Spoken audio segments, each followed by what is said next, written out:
Hard hitting vlogs. Hello viewers, आज का हमारे वीडियो का टॉपिक है लोकसभा इलेक्शंस 2024।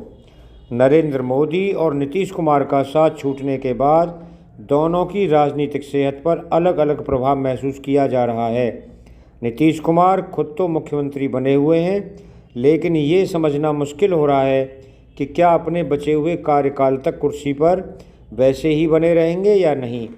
प्रधानमंत्री मोदी को लेकर ऐसा ही सवाल नीतीश कुमार भी पूछ चुके हैं। कोट 14 में जो आए थे वे 24 के बाद रह पाएंगे या नहीं, अनकोट। फ्रेंड्स, नीतीश कुमार ने सिर्फ ये सवाल ही नहीं उठाया है, बल्कि पूरे विपक्ष को एकजुट करने के लिए भी कहा है।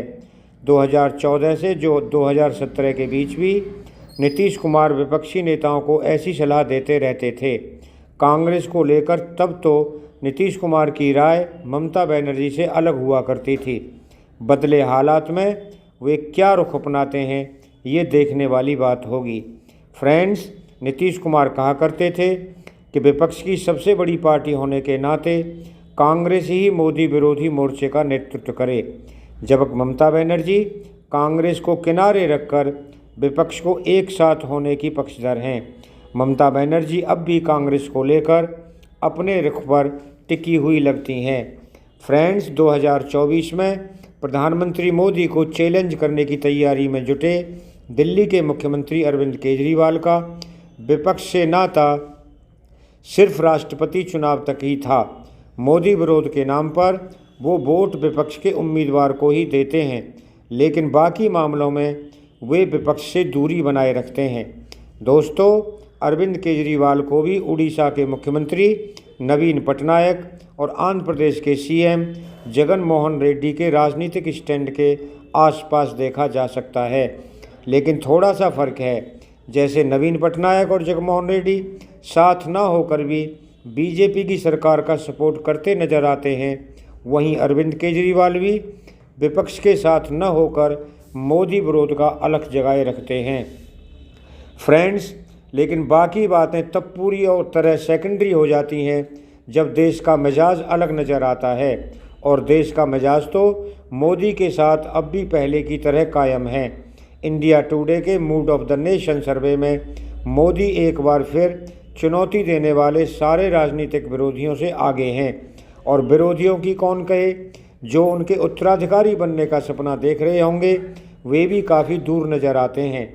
फ्रेंड्स, ये तो ऐसा लगता है जैसे रेस में नीतीश कुमार भी उतर चुके हैं, लेकिन अभी खुद उनको अपनी जगह बनानी है, क्योंकि बिहार में महागठबंधन में वापसी भी तो शर्तों के साथ ही हुई है। शर्त में अपनी आपसी सहमति के तहत नीतीश कुमार को 2024 तक बिहार की राजनीति तेजस्वी यादव के हवाले करनी होगी। हालांकि सशर्त गठबंधन पर भी शर्तें लागू लगती हैं, क्योंकि ये तो तभी संभव हो पाएगा जब बीजेपी रोड़ा नहीं बनेगी या कोई बाधा नहीं खड़ा करेगी। सवाल ये है कि बीजेपी ऐसा क्यों नहीं करेगी। फ्रेंड्स, नीतीश कुमार के खिलाफ बिहार के नेताओं संजय जायसवाल और गिरिराज सिंह ने तो पहले ही मोर्चा खोल दिया था। अब बीजेपी प्रवक्ता संबित पात्रा भी आ गए हैं और कह रहे हैं कि बिहार में जंगल राज लौट आया है। दोस्तों, जैसा कि आप जानते हैं कि मोदी के लिए अब भी मोदी ही चुनौती है। विधानसभा और लोकसभा चुनाव में कम ही चीज़ें एक जैसी होती हैं, मुद्दे तो बिल्कुल ही अलग होते हैं।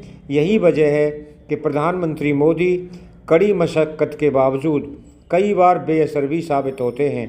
2021 का पश्चिम बंगाल चुनाव और 2022 का पंजाब विधानसभा चुनाव इसकी मिसालें हैं। फ्रेंड्स, लेकिन लोकसभा में मोदी लहर 2014 से अब तक कायम है, और ताज़ा सर्वे की माने तो अब भी कायम है। चूँकि सामने कोई बड़ी चुनौती नज़र नहीं आ रही है और देश का मिजाज भी कुछ वैसा ही मालूम पड़ता है। 2024 के चुनावी समीकरणों को समझें तो प्रधानमंत्री मोदी के लिए मामला वॉक ओवर जैसा तो नहीं, लेकिन ग्रीन कॉरिडोर जैसा ज़रूर लगता है। फ्रेंड्स, ये तो मानकर चलना होगा कि मोदी के लिए मोदी ही चुनौती है। अब भी अगर कुछ गलत किया तो खुद ही रेस में पिछड़ जाएंगे, लेकिन चैलेंज करने की शर्त है कि चैलेंजर को भी मोदी जैसा ही बनना होगा। फ्रेंड्स, सबसे बड़ी बात है कि मोदी के लिए सबसे भरोसेमंद नेता बने हुए हैं और मोदी जैसा भरोसा लोगों को कोई भी नेता नहीं दिला पा रहा है। कोई भी नेता अगर लोगों को मोदी जैसा भरोसा दिला पाता तो वे एक बार सोचते ज़रूर। उदाहरण के तौर पर अगर बिहार की ही बात करें तो नीतीश कुमार से उबे लोग तेजस्वी में विकल्प तो देख ही रहे थे। ये बात अलग है कि नीतीश कुमार के साथ चुनावी रैलियों के मंच पर उतरकर प्रधानमंत्री मोदी ने विकल्प के प्रभावों को कम कर दिया था। दोस्तों, अरविंद केजरीवाल की बात करें तो अभी दिल्ली बहुत दूर लगती है।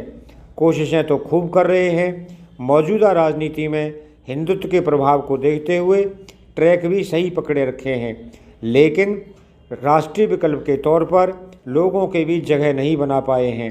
हिंदी तो अच्छी बोलते हैं, भाषण भी अच्छा देते हैं, लेकिन अभी उनको उन राज्यों में ही मौका मिल रहा है जहां बीजेपी दावेदार नहीं है। ये बात दिल्ली पर तो लागू नहीं हो सकती, लेकिन पंजाब या दूसरे राज्यों पर तो है ही। दिल्ली की सभी 7 सीटें लोकसभा सीटें बीजेपी के पास हैं। एमसीडी में भी बीजेपी ही काबिज है, लेकिन दिल्ली में वो सरकार नहीं बना पा रही है। शायद इसलिए आम आदमी पार्टी की नींव दिल्ली में ही पड़ी है और ये उसका मजबूत पक्ष है। दोस्तों, नए चैलेंजर बनकर उभरे नीतीश कुमार के पास सुशासन का मॉडल तो है, राजनीतिक तौर पर काफ़ी अनुभवी भी हैं, लेकिन लोगों को लगने लगा है कि वे सत्ता के लालची हो गए हैं। अब न तो उनका कोई सिद्धांत है, न ही उनकी कोई विचारधारा रह गई है। फ्रेंड्स, ममता बनर्जी अब तक बहुमत की पसंद नहीं बन सकी हैं। हिंदी भी नहीं आती कि अपनी बात समझा सकें। एनडीए और यूपीए दोनों के साथ काम कर चुकी ममता को लेकर भी लोगों की सोच नीतीश कुमार जैसी हो सकती है। राष्ट्रपति चुनाव और उपराष्ट्रपति चुनाव में उनकी भूमिका ने भी सस्पेंस बढ़ा दिया था और ये सारे फैक्टर मोदी की राह बेहद आसान कर देते हैं। दोस्तों, अगर आपको वीडियो पसंद आया हो तो आप चैनल को सब्सक्राइब करें, वीडियो को लाइक करें, ज़्यादा से ज़्यादा शेयर करें। आप लोगों का बहुत बहुत धन्यवाद। Thank you very much.